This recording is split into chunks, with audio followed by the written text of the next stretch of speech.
right, time now for our car review this hour, and we're going to talk about the 2025 Kia Carnival. Now, the vehicle itself isn't a new design. What's new about this one is this is the hybrid version. Okay, so let's go down the list here and tell you all about it. Final assembly location is Gwangmyeong, Korea. That's where it's built. It is a Kia, and that's their home base. Available trim levels include the LXS to start off with, then moves up to EX, SX, and then top of the line SX Prestige. We had the hybrid SX Prestige, top of the line. It's a minivan all the way, no doubt about it. And I have to tell you, I really do like minivans. As far as people movers, this is top of the line. You don't have to worry about going over rocks and that sort of stuff like most SUVs are set up. But minivans do have an image. I think that Kia has tried to set aside the image part and make it look more along the lines of an SUV, which clearly is the most popular form of transportation today. Seats, including the driver, up to 8, depending on the configuration, so that's good. This hybrid, as I mentioned, all new for 2025. Exterior features include a minivan that resembles an SUV. How did they do it? Well, they laid the windshield back like an SUV, much more aerodynamic, and they did kind of a mind-blowing thing in design with the doors. Now, it does have the sliding side doors in the back, but the way that they're designed with the A, B, and C pillar, with the windshield being laid back, it kind of looks like an SUV. You'll have to look at it to see, but I think you'll agree that it tries to break the minivan look. Attractive front grille and extensive lighting across of it. Looks really good. Huge rear hatch with big lighting across it. All adds to a sharp look.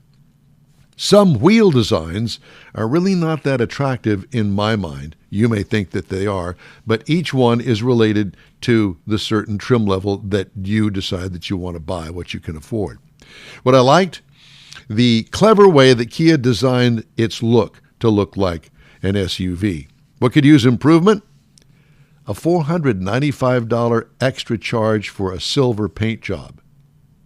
Why? Stick with just a regular paint job. It goes into the same paint booth, and there's no reason to have to pay extra money. All vehicles are painted, you know. Interior highlights? It's got the minimalist look, dash design, with a 2-foot wide, let's make it 2 foot 6 inch wide, one screen that contains not only the instrument cluster in front of the driver, clearly, but it also contains the infotainment system over the center console.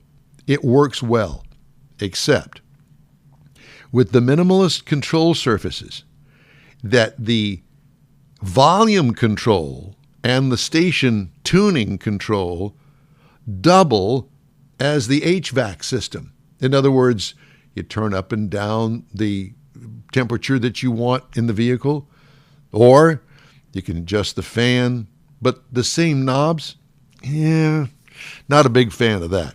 Soft touch materials inside are top notch, cool and comfortable. Second row seating reclines, and the center seat actually will come out. For those that have small children, each one of the seats in the center section are adjustable back and forth, including the center one, which is really cool because if you have a small child, then you can pull the small child up toward you in the center seat so you have access to them. Flat phone charger doubles as a storage area. It's well designed, works well. Cargo and trunk room, well, it's cargo room really, behind the third row. It has a huge well back there that does two things. Swallows up lots of luggage and whatever you need to have back there, but it also swallows up the third row seat if you want to fold that down and use the entire back area. What I liked the minimalist controls, except for, as I mentioned to you, the knobs that control the HVAC and the radio. What could use improvement? Again, HVAC control knobs, double radio volume. I get the minimalist look, but that just a little bit over the top.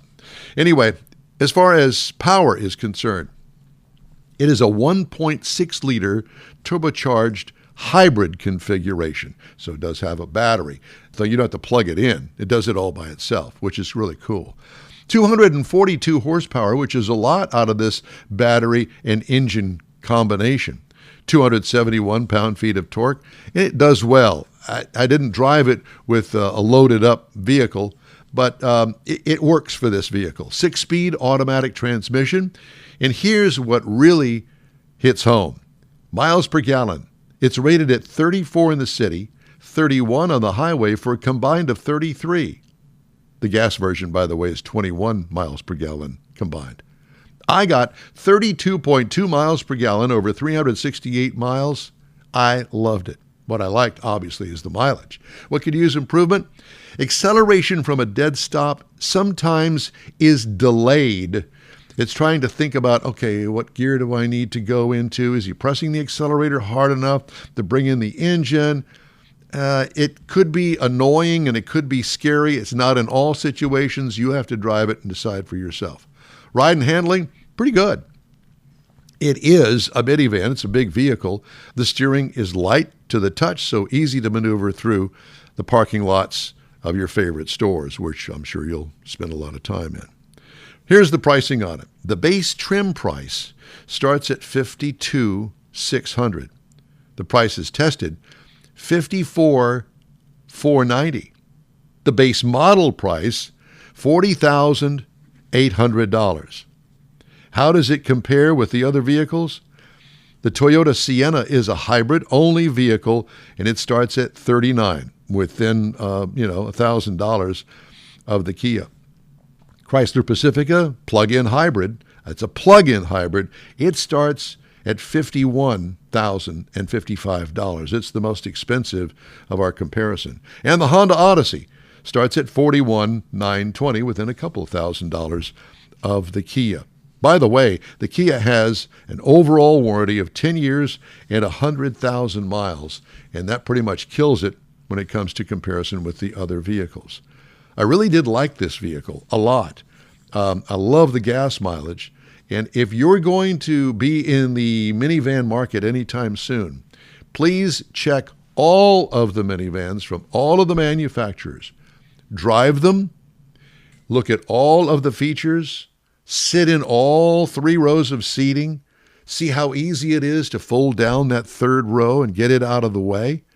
What is the adjustability of the center row, the 2nd row? And are you comfortable driving it? Check those out and then price compare. It's very important. You want to drive away loving your new vehicle. And that is my review of the 2025 Kia Carnival Hybrid SX Prestige.